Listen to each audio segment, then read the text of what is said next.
नमस्कार दर्शकों, स्वागत है आपका टीवी 24 पर। आपके साथ मैं हूं समर्थ प्रेरणा और आप देख रहे हैं हरियाणा विधानसभा चुनाव पर हमारी खास पेशकश सियासी धाकड़ कौन। आधे घंटे की इस विशेष प्रस्तुति में हम हरियाणा चुनाव में बन रहे सभी राजनीतिक समीकरणों का बड़ी बारीकी से अध्ययन करते हैं। सियासी मुद्दे, वार पलटवार, नेताओं की बयानबाजी, वादे और छोटे बड़े सभी दावे पहले समझने की, फिर आपको समझाने की कोशिश करते हैं। हमारी नजर दिन भर की चुनावी उठापटक पर भी रहती है। तो आज के इस प्रसारण में क्या कुछ खास रहने वाला है, आइए जानते हैं। सबसे पहले नूंह की पुन्हाना विधानसभा सीट में लगी सियासी चौपाल में आपको ले चलेंगे, जहां की जनता बुनियादी विकास के लिए तरस रही है। उसके बाद विवेचना में चर्चा बीजेपी के बागी हुए अपनों की। विधायक जी कैसे रहे सेगमेंट में जगाधरी विधानसभा के विधायक कंवर पाल गुर्जर का रिपोर्ट कार्ड देखेंगे और अंत में आपकी विधानसभा में बात विवाद की। तो चलिए बिना किसी देरी के शुरू करते हैं अपनी खास पेशकश। लेकिन सबसे पहले दिन भर के बड़े सियासी घटनाक्रम जान लेते हैं खटाखट अंदाज में। प्रधानमंत्री नरेंद्र मोदी ने हरियाणा के कुरुक्षेत्र में फूका चुनावी बिगुल। रैली में कांग्रेस पर जमकर बोला हमला। 6 जिलों की 23 सीटों पर साधा समीकरण। दिल्ली सीएम अरविंद केजरीवाल को मिली जमानत पर बोले वित्त मंत्री जेपी दलाल, कत्ल के केस में भी मिल जाती है जमानत। न्यायिक मामले में राजनीति न करे आम आदमी पार्टी। रोहतक में सीएम नायब सैनी ने बीजेपी के मीडिया सेंटर का किया उद्घाटन। प्रदेश अध्यक्ष मोहन लाल पटौली, हरियाणा के सह प्रभारी बिप्लब देव समेत कई नेता रहे मौजूद। कांग्रेस सांसद जयप्रकाश ने महिलाओं पर दिया विवादित बयान। विवादित बयान को कांग्रेस की महिला नेता श्वेता और अनीता ढुल से जोड़कर देखा जा रहा है। पहले भी महिलाओं पर आपत्तिजनक टिप्पणी कर चुके हैं जयप्रकाश। कांग्रेस के बागियों पर इनेलो उम्मीदवार अर्जुन चौटाला का बयान। बोले टिकट वितरण के बाद कांग्रेस में मची भगदड़ के लिए भूपेंद्र सिंह हुड्डा और उदय भान जिम्मेदार। प्रदेश में न कांग्रेस और न बीजेपी की बनेगी सरकार। विधानसभा चुनाव में बीजेपी शुरू करेगी महाजनसंपर्क अभियान। रविवार से पंचकुला के 230 बूथों पर 6000 कार्यकर्ता कार्यक्रम में होंगे शामिल। सरकार की कल्याणकारी योजनाओं से जनता को कराया जाएगा अवगत। विधानसभा चुनाव में जीत के लिए रणनीति बनाने में जुटे प्रत्याशी। रेवाड़ी की 52 सीट से जेजेपी उम्मीदवार रामेश्वर दयाल ने संभाला मोर्चा। इलाके के पिछड़ेपन के लिए बीजेपी पर साधा निशाना। पृथला से कांग्रेस प्रत्याशी रघुवीर तेवतिया को पृथला ब्लॉक के 38 गांव के सरपंचों ने दिया समर्थन। रघुवीर तेवतिया ने कांग्रेस की जीत का किया दावा। बोले सरकार बनने पर गांव के विकास के लिए सरपंचों को देंगे खुली छूट। हरियाणा के नूंह जिले की पुन्हाना विधानसभा में पुन्हाना और पिनगवा ये 2 शहर और कस्बे हैं। मुस्लिम बाहुल्य इस इलाके में मतदाताओं की संख्या करीब 2.5 लाख है। विकास के पैमाने में ये विधानसभा क्षेत्र खासा पिछड़ा है। सड़कें बदहाल हैं, बिजली, पानी, गुणवत्तापूर्ण शिक्षा, बेहतर स्वास्थ्य व्यवस्था, हर मामले में लोग परेशान हैं। मतलब ये कि पुन्हाना की जनता अभी तक बुनियादी सुविधाओं की बांट जो रही है। अपनी इन्हीं दिक्कतों को लेकर स्थानीय जनता ने चुनावी चौपाल लगाई है। आपको वहीं ले चलते हैं। हरियाणा विधानसभा 2024 के लिए अब सभी राजनीतिक दलों ने अपने उम्मीदवार मैदान में उतार दिए हैं। अब नामांकन में सिर्फ 1 दिन का समय शेष बचा है। इस समय हम पुन्हाना अनाज मंडी में हैं। पुन्हाना अनाज मंडी में हमारे साथ आड़ती हैं, व्यापारी हैं, पल्लेदार हैं, सभी वर्गों के लोग हमारे साथ मौजूद हैं। इनसे जानने की कोशिश करते हैं कि पुन्हाना का विकास हुआ या नहीं हुआ। कई पार्टियों की सरकारें हरियाणा में रही। प्रधान जी, पुन्हाना में विकास की अगर बात करें, सड़कें टूटी हुई हैं, सीवरेज की समस्या है, अनाज मंडी की भी आपकी बहुत सारी समस्याएं हैं, गोदाम आपके पास नहीं है, कैसे देखते हैं, क्या कहेंगे? पुन्हाने में कोई विकास नहीं हुए है। पुन्हाने की रोड इतनी खंजर बने, 2-2, 4-4 फुट के खड्डे हैं। आना भी दुर्लभ होता है और जाना भी दुर्लभ होता है। आने में भी लोग हचकोले खाते हैं और गिर पड़ते हैं। ये पुन्हाने की रोडों की समस्या है। रही यह अनाज मंडी की समस्या है, आज तक किसी भी सरकार ने, चाहे कांग्रेस की आई, चाहे भाजपा की आई, चाहे इनेलो की आई, वेयर हाउस आज तक भी नहीं बन पाया इन लोगों से। या क्या काम करेंगे जीतने के बाद? कुछ नहीं करते, केवल अपना ही काम करते हैं ये लोग। बाकी बहुत सारी दयनीय है। पानी आज तक कस्बे में ऐसे खड़ा है जैसे कितने अंबार खड़े हैं। आप आज कस्बे की हालात देखो, के 6-6 फुट के गड्ढे पड़े हैं कस्बे के अंदर। और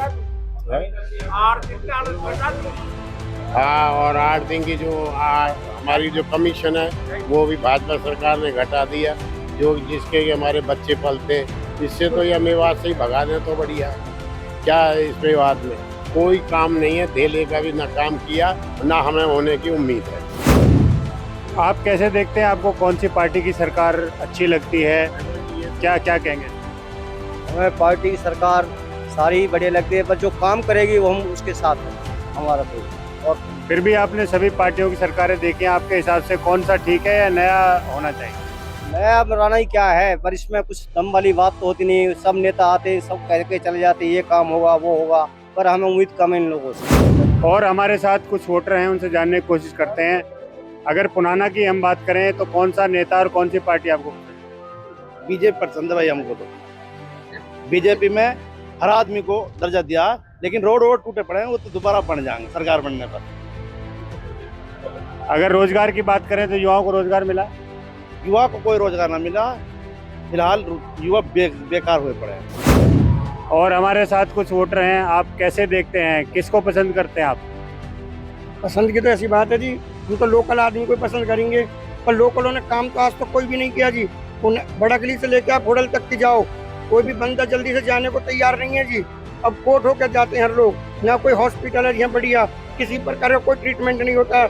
पलवल जाना पड़ता है, कोसी जाना पड़ता है, पल्लमगढ़ जाना पड़ता है। क्या सुविधा है जी यहाँ से? तो लोग बाग तंग आ चुके हैं जी। पुनाना से रईस खान और मोहम्मद इलियास ही एमएलए बनते हैं, इन्होंने विकास किया? इन्होंने भी कोई विकास नहीं किया जी। तो क्या मन है आपका इस बार कोई नया? तो जब भी इनमें से जाएगी तो मोहम्मद इलियास को जाए तो रईस खान को जाएगी।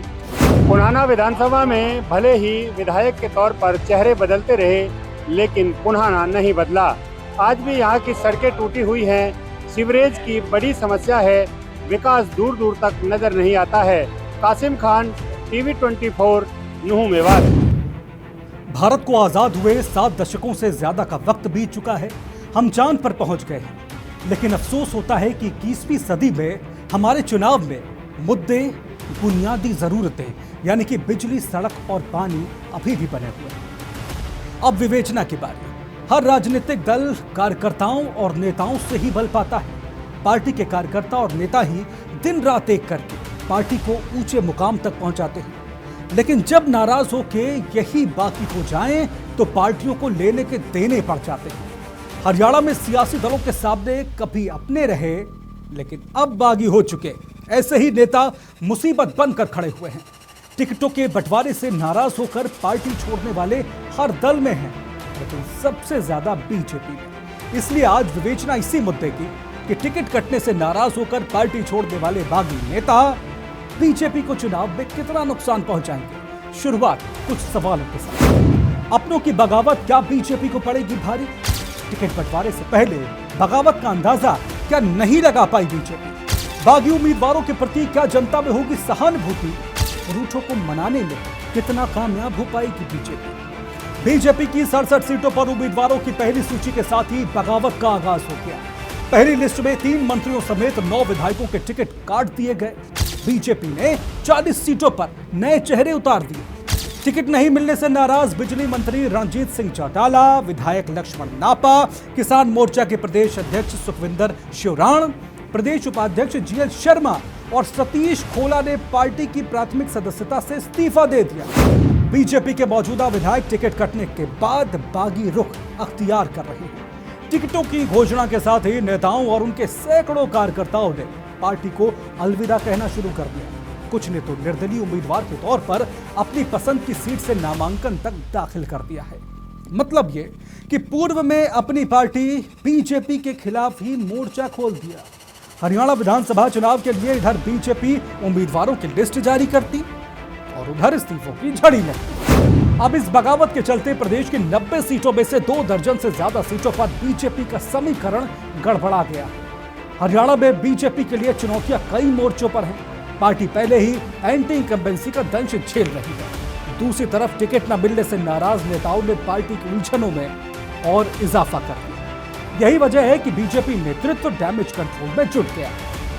हरियाणा विधानसभा चुनाव के सह प्रभारी बिप्लब कुमार देव ने रोहतक स्थित पार्टी मुख्यालय में बैठकें की और नाराज नेताओं को मनाने की जिम्मेदारी प्रदेश के 4 बड़े नेताओं को सौंपी गई, जिसमें सीएम सैनी भी शामिल है। बगावत का परचम बुलंद किए नेता किन प्रमुख सीटों पर बीजेपी को नुकसान पहुंचा रहे हैं, आइए उन पर एक नजर डाल देते हैं। कुरुक्षेत्र से बीजेपी सांसद नवीन जिंदल की मां सावित्री जिंदल ने टिकट न मिलने पर हिसार विधानसभा सीट से निर्दलीय चुनाव लड़ने का ऐलान किया और अपना नामांकन भी दाखिल कर दिया। बीजेपी ने इस सीट पर दोबारा से विधायक डॉक्टर कमल गुप्ता को मैदान में उतारा। सावित्री जिंदल और जिला उपाध्यक्ष तरुण जैन बीजेपी से टिकट मांग रहे थे, लेकिन अंत में कमल गुप्ता के नाम पर मोहर लगी। अब इन दोनों ही बागी नेताओं ने बीजेपी के लिए यह सीट जीतना मुश्किल कर दिया है। सावित्री जिंदल इस सीट से कांग्रेस से विधायक रह चुकी हैं और उनकी अपनी सियासी पकड़ है। रनिया विधानसभा सीट से विधायक और सैनी सरकार में बिजली मंत्री रहे रणजीत सिंह चौटाला का बीजेपी ने टिकट काट दिया। पार्टी ने उनकी जगह शीशपाल कंबोज को टिकट दिया। खबर है कि रणजीत चौटाला को बीजेपी ने डबवाली सीट से चुनाव लड़ने का ऑफर दिया था, लेकिन वो तैयार नहीं, जिसके बाद उन्होंने बीजेपी से इस्तीफा दे दिया। 2019 में भी जब कांग्रेस ने उन्हें रनिया सीट से टिकट नहीं दिया था तो वो निर्दलीय लड़कर विधायक चुने गए थे। रणजीत चौटाला से बैर लेना रनिया में बीजेपी के लिए घातक हो सकता है। उधर रतिया विधानसभा सीट से बीजेपी विधायक लक्ष्मण नापा को टिकट कटने का दंश ऐसा चुभा कि पार्टी से इस्तीफा देकर उन्होंने कांग्रेस का दामन थाम लिया। इसी क्षेत्र से किसान मोर्चा के जिला मीडिया प्रभारी सतपाल बाजीगर और गुरमीज बाजीगर ने भी बीजेपी से नाता तोड़ दिया है। अब नेताओं की पार्टी छोड़ने से रतिया सीट का समीकरण भी बीजेपी के लिए बिगड़ता हुआ नजर आ रहा है। कुछ ऐसे ही हालात रौदौर विधानसभा सीट पर भी बन गए हैं, जहां पार्टी से नाराज पूर्व मंत्री कर्णदेव कंबोज ने सभी पदों से इस्तीफा दे दिया। उनकी नाराजगी पार्टी को भारी पड़ सकती है। यही वजह है कि सीएम सैनी उन्हें मनाने के लिए खुद उनके घर पहुंचे, लेकिन इस दौरान कंबोज के तल्ख तेवरों ने मीडिया की खूब सुर्खियां बनवाई। बरवाला विधानसभा सीट से टिकट न मिलने के बाद पार्टी के जिला सचिव और पार्षद महंत दर्शन गिरी ने निर्दलीय चुनाव लड़ने का फैसला किया। इस तरह बरवाला सीट पर भी बीजेपी की मुसीबत बढ़ गई। इसी तरह सफीदो विधानसभा से बीजेपी के दिग्गज नेता और पूर्व विधायक जसबीर देशवाल को इस बार टिकट मिलने की बड़ी उम्मीद थी, लेकिन जब ऐसा नहीं हुआ तो सभी की तरह जसबीर देशवाल भी बाकी है। उन्होंने निर्दलीय चुनाव लड़ने का मन बनाया और बीजेपी को ही चुनौती दे रहे। उकलाना विधानसभा सीट पर बीजेपी की प्रदेश कार्यकारिणी सदस्य सीमा गैबीपुर ने पार्टी को अलविदा कह दिया। उकलाना में सीमा गैबीपुर बीजेपी का खेल बिगाड़ सकती है। उधर तोशाम विधानसभा सीट पर बीजेपी ने कांग्रेस से आई किरण चौधरी की बेटी श्रुति चौधरी को प्रत्याशी बनाया है। इसी सीट से बीजेपी से पूर्व विधायक शशि रंजन परमार चुनाव लड़ना चाह रहे थे, लेकिन श्रुति चौधरी के नाम पर मोहर लगने के बाद वो नाराज हो गए। सोनीपत सीट से टिकट मांग रही पूर्व मंत्री कविता जैन की उम्मीदों पर पानी फिर गया है, क्योंकि निखिल मदान को पार्टी ने उम्मीदवार बना दिया। इसके बाद कविता जैन अपने समर्थकों के सामने फूट फूट कर रोने लगे। उन्होंने पार्टी नेतृत्व को टिकट बदलने के लिए 3 दिन का अल्टीमेटम दिया, लेकिन जब ऐसा नहीं हुआ तो कविता जैन के पति राजीव जैन ने निर्दलीय के तौर पर नामांकन दाखिल कर दिया। महम विधानसभा सीट से बीजेपी का टिकट मांग रही राधा अहलावत की उम्मीदों पर उस वक्त पानी फिर गया जब पार्टी ने उनका टिकट काट दिया। अब राधा अहलावत भी निर्दलीय उम्मीदवार के तौर पर ताल ठोक रही हैं।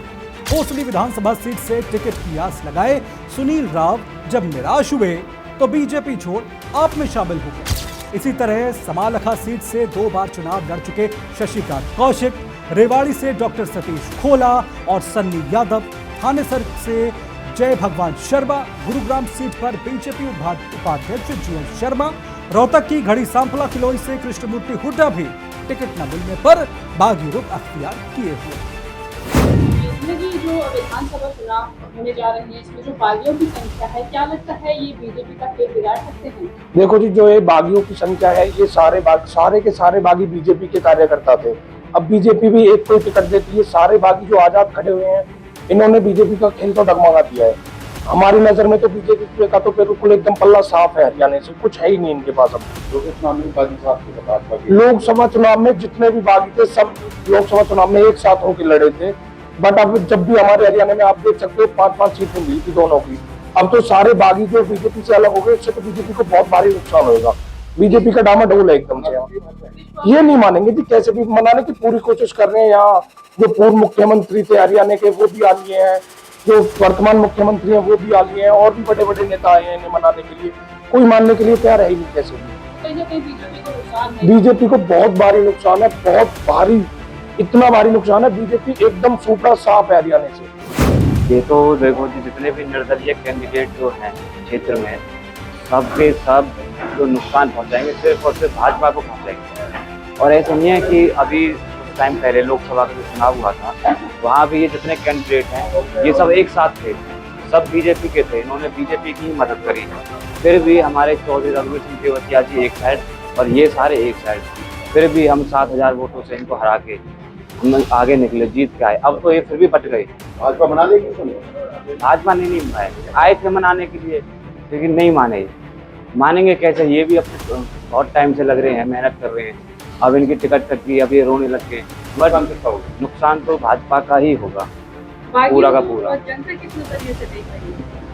जनता तो जी देखो ऐसे देख रही है कि जनता तो उनकी तरफ देख नहीं रही, जनता देख रही है चौधरी रघुवीर सिंह तेवतिया की तरफ।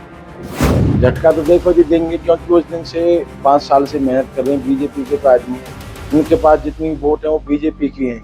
जो कांग्रेस की जो वोट है हमारे विधायक चौधरी रघुवीर सिंह तेवतिया पे, वो तो हमारी फिक्स है वोट। और जो निर्दलीय जितने भी खड़े हुए हैं उनमें अपना फार्म भरा है, तो ये सारी वोट बीजेपी की आपस में ये वोट काट रहे हैं। हमारी कोई वोट नहीं करती है। हमारा जो आदमी है वो ठोस आज भी है, कल भी है, रहेगा। तो ये जो उम्मीदवार हैं इनकी जो संख्या बढ़ रही है, क्या ये चुनाव फंसा सकते हैं? ये हमारा कुछ चुनाव नहीं फंसेगा जी।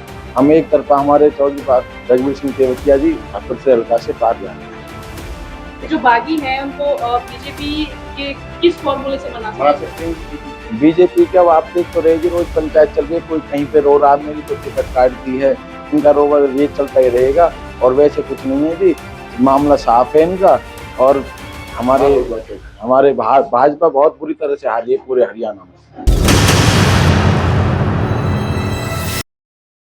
तो नेताओं के ये बागी तेवर बीजेपी के लिए सिरदर्द बने हुए हैं, लेकिन पार्टी को उम्मीद है कि वो डैमेज कंट्रोल कर ले। आगे बढ़ेंगे और अब विधायक जी के रिपोर्ट कार्ड में बात जगाधरी के विधायक कंवरपाल गुर्जर की। कंवरपाल गुर्जर का जन्म 8 मई 1960 में यमुनानगर के बहादुरपुर गांव में हुआ। कंवरपाल एक साधारण किसान परिवार से ताल्लुक रखते हैं। उन्होंने अपने गांव बहादुरपुर से प्राथमिक शिक्षा पूरी की, फिर यमुनानगर के MLN कॉलेज से उच्च शिक्षा प्राप्त की। कृषि और समाज सेवा के क्षेत्र में कुछ समय काम किया, फिर 1989 में राम मंदिर आंदोलन में शामिल हो गए और इसी के साथ साल 1990 में बीजेपी के साथ उनके सियासी सफर की शुरुआत हुई। कंवरपाल गुर्जर 2 बार जिले के महासचिव बने, 3 बार राज्य महासचिव बने। 2019 में जगाधरी से कंवरपाल गुर्जर ने जीत दर्ज की। उन्होंने कांग्रेस के अकरम खान को 16,373 वोटों के मार्जिन से हराया था। 2019 में जगाधरी में कुल 38.88% वोट पड़े थे। 2014 के विधानसभा चुनाव में भी कंवरपाल ने इस सीट पर बीएसपी प्रत्याशी को 34,156 वोटों के अंतर से हराया था। उनके 5 साल के कामकाज को क्षेत्र की जनता कैसे आंकती है, आइए जानते हैं। विधानसभा चुनाव है तो राजनीतिक सरगर्मियां काफी तेज हैं और राजनीति का माहौल काफी गर्म नजर आ रहा है। इसी बीच हम आए हैं आज यमुनानगर के मीराबाई बाजार में, जहां पर लोगों की और खास कर व्यापारियों की भी हम समस्याएं भी जानेंगे, व्यापारियों की राय भी जानेंगे। क्या पिछले 5 साल में उनके विधायक ने क्या क्या काम किए हैं, कौन से ऐसे मुद्दे रहे, कौन से ऐसे काम रहे जो अभी पेंडिंग है। तो बात करते हैं। यहाँ आप देख सकते हैं दुकानदार खड़े हैं, व्यापारी खड़े हैं, आम पब्लिक भी खड़ी है। तो मुद्दे जानते हैं कि कौन कौन से मुद्दे जहाँ रहे हैं। मुद्दे ये है कि बस आज तक जो भी मुद्दे हैं सरकारों ने किया ही नहीं काम हमारा। जो मतलब अब जो हमने ये मार्केट में पूरे मीना बाजार की, मैंने यूनियन की मीराबाई बाजार के सारे दुकानदारों की मीटिंग बुलाई थी। सब में यही मता पास हुआ कि जो मतलब कि अब कैंडिडेट जो भी खड़े हुए हैं, जो हमें आश्वासन देंगे कि हम इस बाजार के बारे में सोचेंगे, इसकी सड़क बनाएंगे, इसका पानी की निकासी करेंगे, बाथरूम को तैयार करेंगे। हमारे पूरे यमुनानगर की जो मीना बाजार में जितने भी दुकानदार हैं सबकी वोट एक तरफा पड़ी। तो देखिए यहाँ और भी दुकानदार हैं, उनसे भी बात करेंगे। जो मेन मुद्दा इन्होंने कहा है, क्योंकि काफ़ी व्यस्तम बाजार है, तो सबसे बड़ी दिक्कत जो है यहाँ पर शौचालय नहीं है, जिससे यहाँ पर आने वाले लोगों को तो दिक्कत होती ही है, साथ ही साथ जो दुकानदार हैं उनको भी खासी दिक्कत होती है। राजकुमार जी, आप क्या कहना चाहेंगे, कौन सा बड़ा मुद्दा है? बड़े मुद्दे तो देखो, ये जैसे अब अगर हम अपनी सिर्फ मार्केट का कहें तो यहाँ तो काफ़ी मुद्दे हैं, क्योंकि यहाँ कुछ काम ही नहीं हुआ। पिछले 20 साल से कुछ काम नहीं हुआ।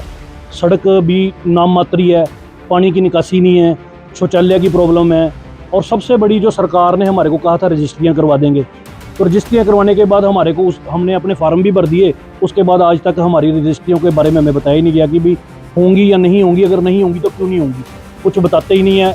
ऐसे ही इनके 10 साल निकल गए हैं बीजेपी सरकार के भी। पिछले जब आई है सरकार, उससे पहले कई वादे किए होंगे, क्या रहा वादे? जितने भी वादे करे थे हमारे बाजार के साथ खासकर, वो तो पूरे नहीं हुए जी। बाकी कोई एक भी वादा पूरा नहीं किया। ना मेयर ने वादा पूरा किया है, ना एमएलए ने वादा पूरा किया है। लेकिन देखो, उम्मीद पे सब कायम है, अभी हम आस रखते हैं, उम्मीद रखते हैं, लेकिन अब हम कोई नई सरकार चाहते हैं, कोई नई सरकार आए, क्योंकि पिछली को तो 10 साल बरत लिया, उन्होंने किया ही कुछ नहीं है। एक बार फिर से घनश्याम जी को टिकट दिया? नहीं, घनश्याम जी को टिकट दिया है, वो उनकी पार्टी का समझ है उनकी, लेकिन हमारी समझ से तो ये है कि हम ये चाहते हैं कि अब कोई नया आए, जो नया आएगा उसको भी बरत के देखेंगे कि भी वो करता है कि नहीं करता है। इन्होंने 10 साल नहीं किया, अब कैसे उम्मीद करें अभी? मैम, विधायक जी तो यहाँ पर नहीं आए, हमारे मुद्दे वही हैं। दुनिया इस टाइम चांद पे पहुँच गई है, और मीना बाजार की जो 50 साल पहले प्रॉब्लम थी, आज भी वही प्रॉब्लम है। ये बेसिक फैसिलिटी है मैम, सड़क होना, पानी होना, शौचालय होना, ये तो आदमी के मूलभूत अधिकार हैं, और मीना बाजार वाले उसी के लिए फाइट कर रहे हैं। हम कुछ एक्स्ट्रा थोड़ी ना कह रहे हैं कि हमारे को कोई एक्स्ट्रा रियायतें दी जाए या हमारे ऊपर कोई एक्स्ट्रा हेल्प करी जाए। हम तो मूलभूत सुविधा ही मांग रहे हैं। हम क्या गलत कर रहे हैं मैम?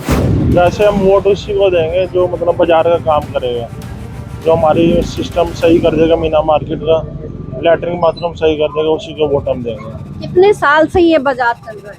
ये हो गए 35-40 साल हो गए इस बाजार में चलते हुए, और बहुत ज़्यादा दिक्कत है जी। लेडीज कस्टमर आता है, सबको दिक्कत है यहाँ पे। 35-40 सालों से कोई सुधार नहीं हुआ? नहीं, कोई सुधार नहीं। आप खुद देख सकते हो जी, वॉशरूम में वीडियो बनाओ, आपको खुद पता चल जाएगा। सबसे पहले तो मार्केट में पानी की निकासी नहीं है।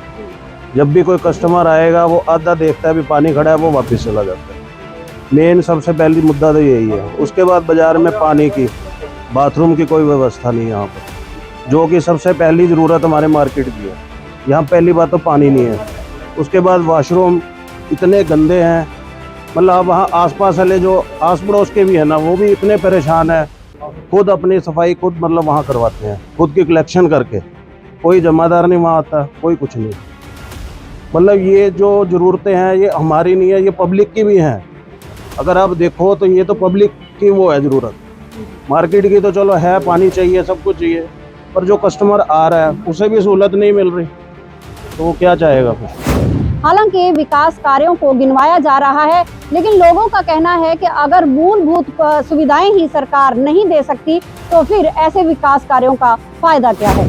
और चलते चलते बात आपकी विधानसभा की कर लेते हैं, जिसमें आज मेवात की फिरोजपुर, झिरका, नूह और पुन्हाना विधानसभा क्षेत्रों के बारे में। नमस्कार दर्शकों, एक बार फिर से आप सभी का स्वागत करती हूँ आपकी विधानसभा में। आज चर्चा करेंगे मेवात जिले की। मेवात जिले में सबसे पहले बात करेंगे पुन्हाना विधानसभा क्षेत्र की। ये सीट मेवात के उत्तर पश्चिमी हिस्से में आती है। ये इलाका मुख्य रूप से ग्रामीण है। पुन्हाना, खानपुर और होडल जैसे मुख्य स्थान इस विधानसभा क्षेत्र के अंतर्गत आते हैं। 2019 में पुन्हाना में कुल 28.76% वोट पड़े और कांग्रेस से मोहम्मद इलियास ने रईस खान को 816 वोटों के मार्जिन से हराया था। मोहम्मद इलियास को कुल 35,092 वोट मिले थे। वहीं दूसरे स्थान पर रईस खान को कुल 34,276 वोट मिले थे। फिरोजपुर झिरका सीट मेवात जिले में पड़ती है। ये विधानसभा क्षेत्र मेवात जिले के दक्षिणी हिस्से में आता है, जहां की राजनीति स्थानीय मुद्दों और जातीय समीकरणों पर आधारित होती है। इस क्षेत्र की जनसंख्या का एक बड़ा हिस्सा ग्रामीण इलाकों में होता है। 2019 में फिरोजपुर झिरका में कुल 57.62% वोट पड़े, जिनमें कांग्रेस के मम्मन खान ने भारतीय जनता पार्टी के नसीम अहमद को 37,004 वोटों के मार्जिन से हराया था। मेवात में विधानसभा सीट खासी अहम मानी जाती है। इस क्षेत्र में शिक्षा, स्वास्थ्य और बुनियादी ढांचे में सुधार की बहुत आवश्यकता है। हाल ही के वर्षों में राज्य सरकार और स्थानीय प्रशासन ने यहां विकास कार्यों को प्राथमिकता दी है। अगर पिछले चुनावों की बात की जाए तो 2019 में नूंह में कुल 41.77% वोट पड़े थे। कांग्रेस के आफ्ताब अहमद ने बीजेपी के जाकिर हुसैन को 4,038 वोटों के मार्जिन से हराया था। और फिलहाल के लिए मुझे दीजिए इजाजत। नमस्कार। और इसी के साथ सियासी धाकड़ कौन की हमारी आज की पेशकश में फिलहाल इतना ही।